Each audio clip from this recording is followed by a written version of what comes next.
Welcome back. Welcome back. Fair use. Women require maintenance, not financial, but mental maintenance.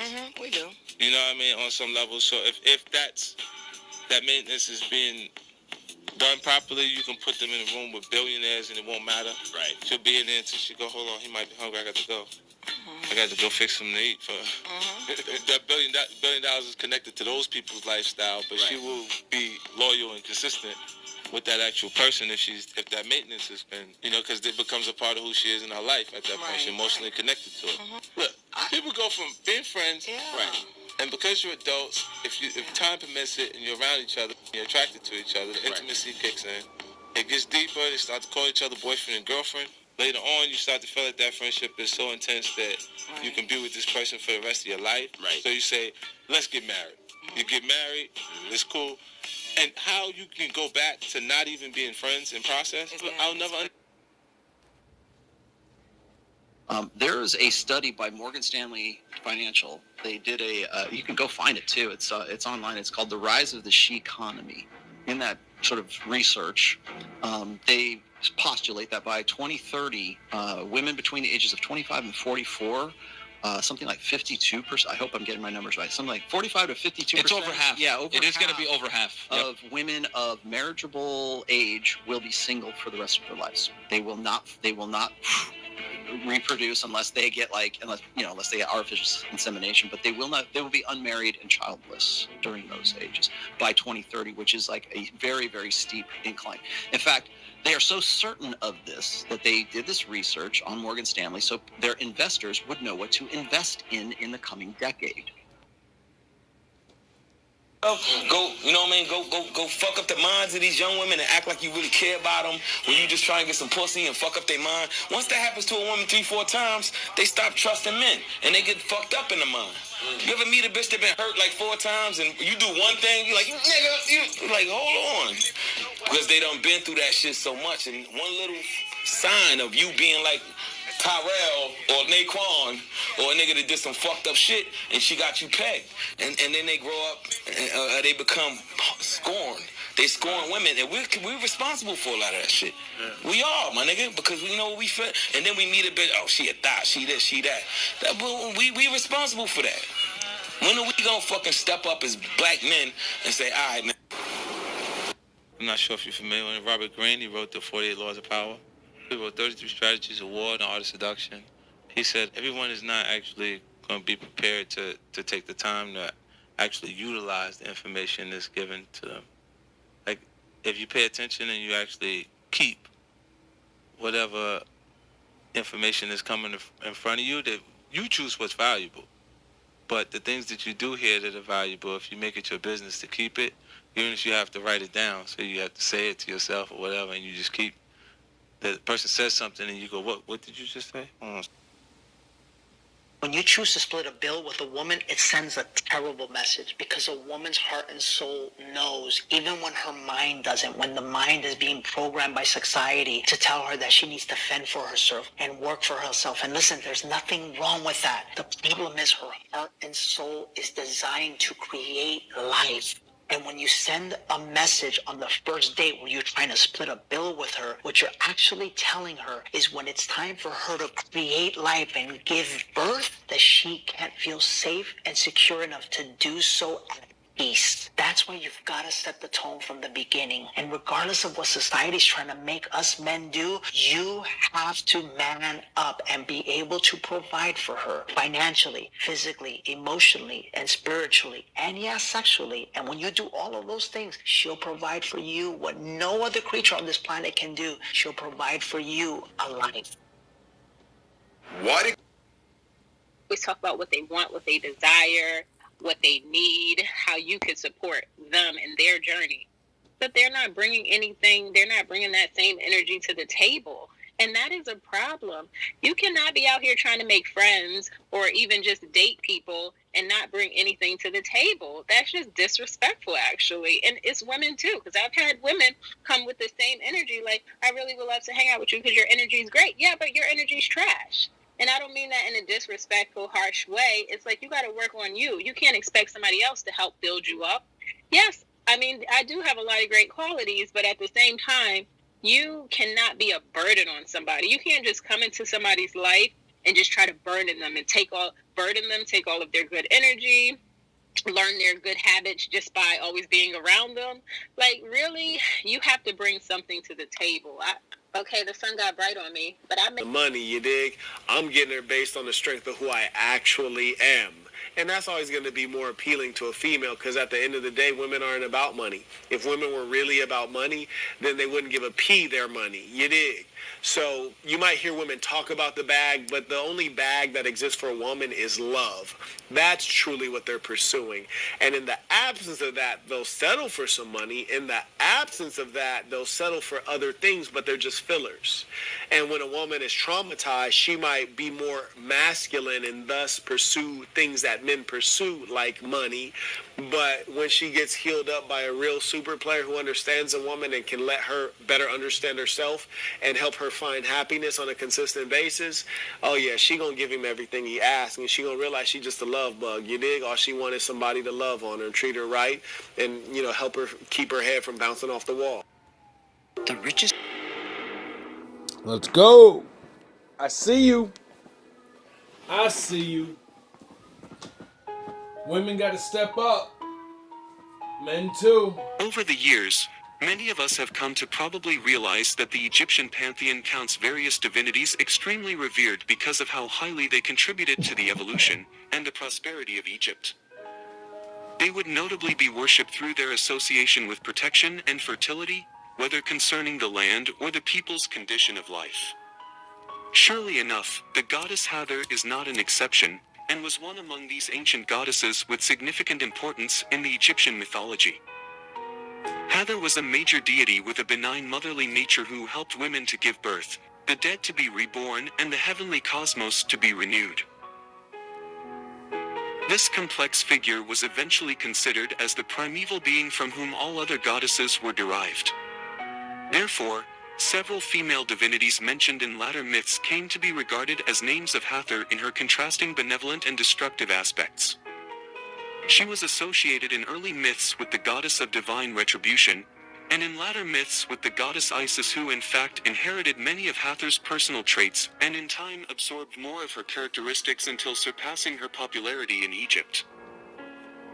The goddess Hathor is invariably depicted either as a cow, or in human form with the features of a beautiful woman harboring a hairstyle which resembles the Mesopotamian omega symbol, implying her relation with lions, and a variety of other symbols including those of a snake, the papyrus reed, and the sycamore tree.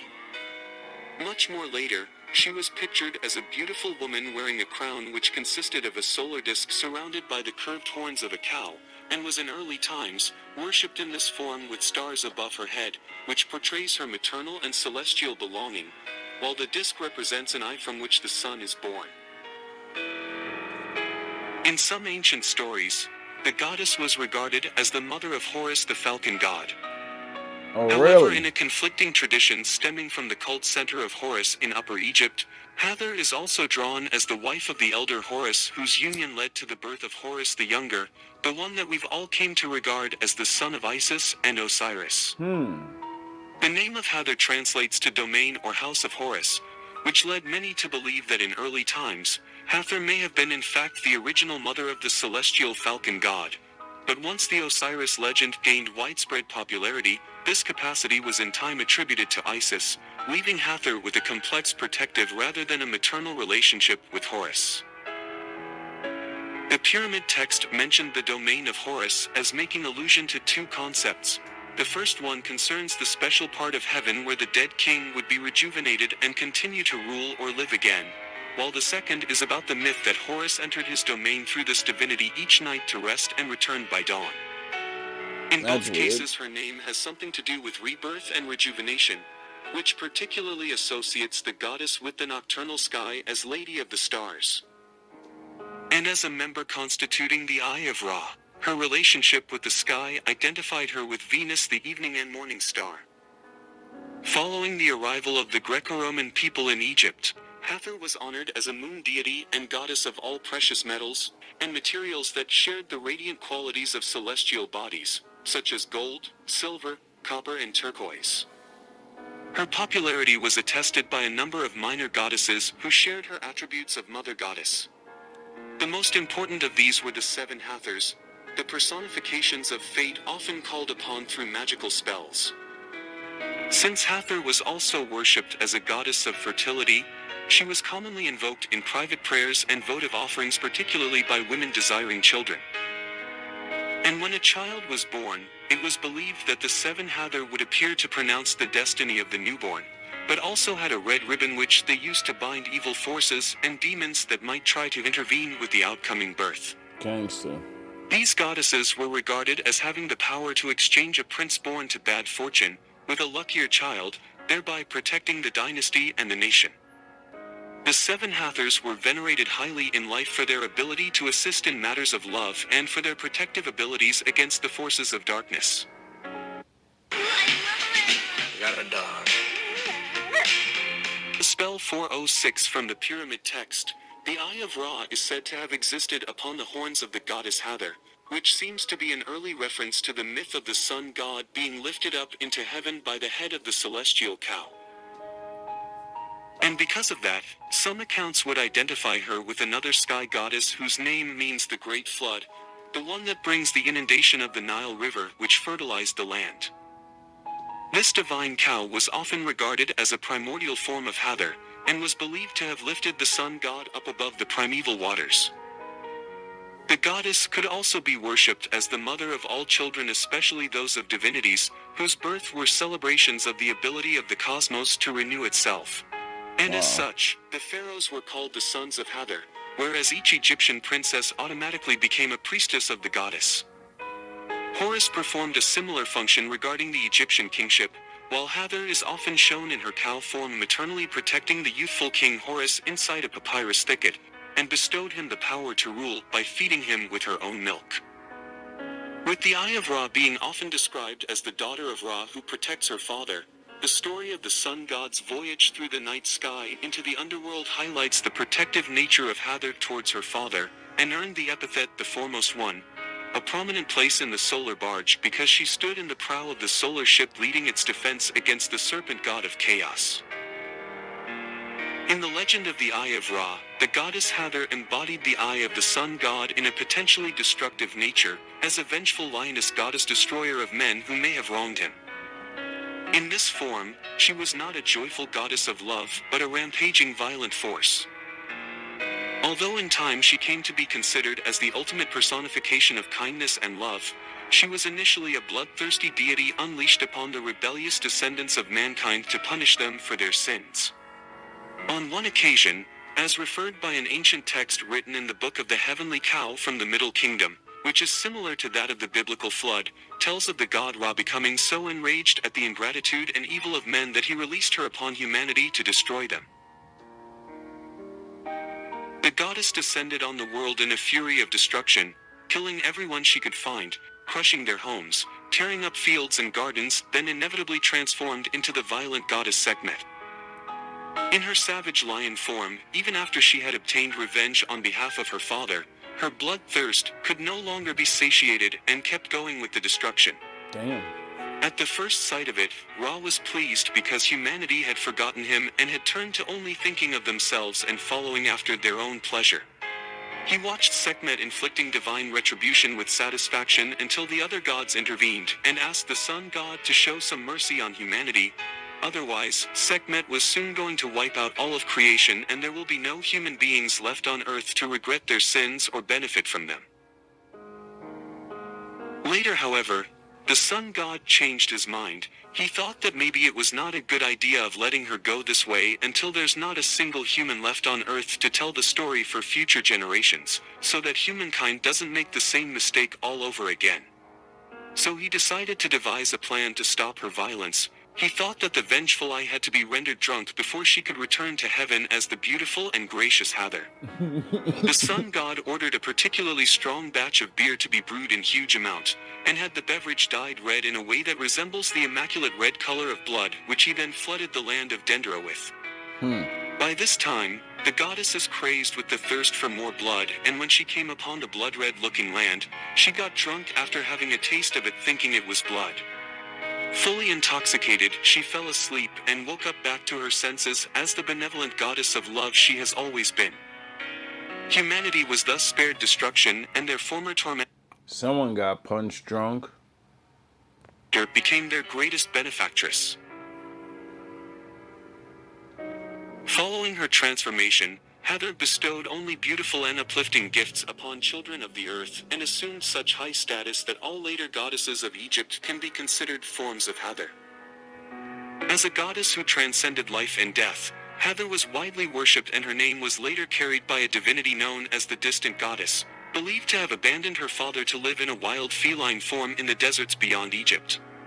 This identification came relatively late, but Heather had long been regarded as the goddess of foreign lands, so it perfectly makes sense. When the distant goddess returned to her father, she brought with her the inundation of the Nile River, which brings life to the people. But before the goddess released these life-giving waters, she had to be pacified and shown appreciation with music, dancing, feasting, and drunkenness. This was the mythical justification for the wild and ecstatic elements in her cult, simply because she was the patron goddess of joy, inspiration, and celebration. Among her many names, she was sometimes referred to as the Mistress of Drunkenness, which could indicate both joyful inebriation and a more ecstatic and violent state of individuality.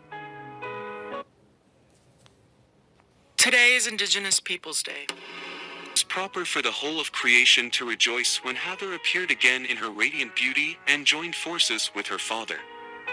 However, the union of Heather and the Creator could be thought of in sexual terms, or more abstractly as a merging of the sun god with his own active power. The sistrum and the beaded minette necklace were percussion instruments often used to drive evil from the land and inspire goodness, as well as being used during cultic rites dedicated to Heather and capable of soothing her rage. Her priestesses and worshippers would carry these instruments to celebrate her as the Queen of Happiness. Based on accounts regarding the concept of the Eye of Ra, the word that means eye in Egyptian was feminine in gender, so the divine Eye of Ra was personified as a group of protective female deities. The tale of the distant goddess is actually a story related to the godly eye through which the feminine aspect of the divine goes forth, acts upon its new environment, and returns to bring some sort of transformation. This divine figure associated with change was linked to a number of female divinities, including Heather herself. This evidence is clearly made in the Book of the Heavenly Cow, in which Heather is identified as the eye of the sun who brought destruction upon humanity, but eventually transforms their relationship with the divine. The goddess Heather was the female creative principle personifying love, beauty, and sexuality. She could be the most seductive of all Egyptian deities. This erotic side of her nature associated with the erotic aspects of music and dance makes her the patroness of lovers in Egyptian poetry. Heather enjoyed great prominence in Greco-Roman culture as they identified her with their own goddesses of beauty and love, Aphrodite by the Greeks and Venus by the Romans, and therefore many elements in the makeup of these Greco-Roman goddesses were modeled based on her Egyptian fashion. In the contendings of Horus and Seth, a tribunal of 9 powerful gods were to decide who was to rule the land of Egypt. Among these deities was the sun god, who at some point became angry and was sinking back into the inert state that would mean the end of the world. In order to appease him, Heather visits her father and danced lustfully in front of him while showing him her genitals, succeeding on driving away his evil mood. Although being clearly a sexual gesture, the abstract interpretation of the importance of balance between the feminine and masculine principles is to maintain order and harmony. Revealing herself to her father in an unexpected gesture which lightens his mood and puts things in perspective, the goddess shows that the balance between the duality of feminine and the masculine, between light and darkness, is emphasized throughout the Egyptian culture and within... I get it. Her father. The man brings the truth. It's not his truth, it's the father's. So when men bring them the truth, it calms them down, and women get all horny and shit. Oh man, yo, bro. It's relating to these divinities. She is prominent in many royal tombs in the Valley of the Kings at Thebes, where she is seen as a funerary deity strongly linked with Ra when he descends below the western horizon. Heather, as the goddess of the West, welcomed the setting sun into her outstretched arms, and for both gods and people, she eased the transition from death to new life. Thought Egypt's in the At east. Necropolis, Heather was the lady who opened the gates of the underworld and was thought to live in sycamore trees, subsequently bearing the epithet, Lady of the Sycamore. She could cross boundaries between worlds, helping the dead in the transition to the afterlife, gave food and water to the deceased as they arrived in the underworld, then guided the worthy souls toward the paradise. Oh. Unlike other deities of ancient Egypt, whose clergy needed to be of the same gender as the deity they served, those who served the goddess Hathor could be both men or women. Some of the most important locations of her temples, beyond Thebes, was her cult center at Dendera, where Hathor was heavily worshipped to the extent that she was honored as a goddess of the afterlife in the field of reeds. It was long believed that when one died in ancient Egypt, they would assume the likeness of Osiris and was blessed by his qualities of moral integrity. However, during the Greco-Roman period, dead women who were deemed worthy to cross into the paradise of the field of reeds identified themselves with Hathor's likeness and qualities, while the male dead continued to be identified with the god Osiris. Hathor was an immensely popular and influential goddess. She was always from the earliest times concerned with women in body and in mind. Before the ascent of Isis, her cult was popular with both the poor working class and the ruling elite. And thanks to the patronage of Old Kingdom rulers, she became one of the most important deities in Egypt, with more temples dedicated to her than any other goddess. It was only after the goddess Isis took over a number of her attributes that Hathor lost her place as the most important and widely worshipped goddess in Egypt. Replacement. Hathor was a primordial divinity in ancient Egyptian religion who played a wide variety of roles.